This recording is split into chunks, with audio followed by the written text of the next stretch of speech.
chinelas ko, sa'yo na chinelas ko. Sa'yo na chinelas ko, sa'yo na chinelas ko. Sa'yo na chinelas ko, sa'yo na chinelas ko.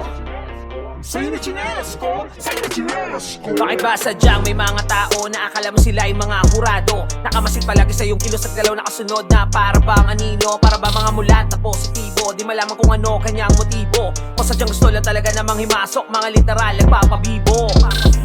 At isa pa, mga napakagaling mamuna, pupunahin ka at huhusgahan kahit hindi ka nila kilala. Sila na akala mo kung umasa may buhay na perpekto, pero mga nila mo na ng inggit kaya utak nagkadepekto. Lakas pa na magturo, kala mo mga guro, dinaig pa nanuno kung manduro, talim ng mga ang huso. Kaya matuto magbase sa mga puro boka-boka lang sa buhay. Napakadaling magpakahusay pero hindi magpakatunay. Sa'yo na chinelas ko, sa'yo na chinelas ko. Sa'yo na chinelas ko, sa'yo na chinelas ko. Sa'yo na chinelas ko, sa'yo na chinelas ko.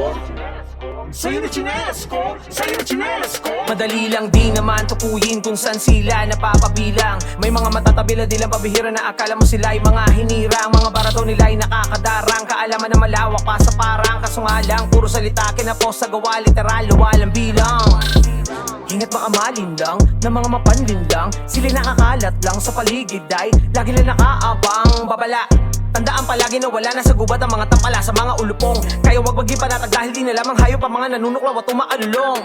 Palagi sila yung tama, ang lalakas ng tama. Sarili pinaniwala, di na ipatamangang hinala.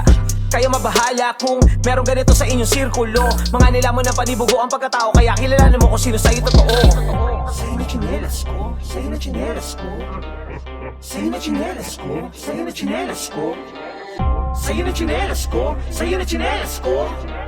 Sa'yo na chinelas ko, sa'yo na chinelas ko. Sige suotin mo para malaman ng mga kalaban na ginawa ng malawa ang mga lakaran. Nag-miss tulang mga tagapalaganap sa mga dagundong na tila di mo na mahanap. Kahit napakan tinatamaan ng mga tigang, di pinapalamang ang mga banban. Napakagaan ng mga pinakawalan nyo, pinakawalang kwenta kung napakinggan. Ganito man lumaro ng mga salita na parang kinakamot kahit di na talaga na maatenga. Hindi na tila ba, hindi na mapatila pag humila ng mga atulad yun ng mga punde. Nakakarinde talaga ang kataga na ipinalaman lang naman sa gitna. Ginawa na sukatan ng mga sulatin ko, nalaman ng mga salita ko masakit na sa dibdib. Kaya nga napatapik kahit pa nakapikit, kinakalabit, kala mo kabit na chick ni Vix na sabik, maipadinig ang na-mix na beat na sig, kahit pa na featuring mabagsik. Kaya bilang kapalita ang pinapabatid sa ay malapit na kapatid na malakalamit na ng mga pantig, na yanig ang mga nakilig sa mga dikit-dikit na speed.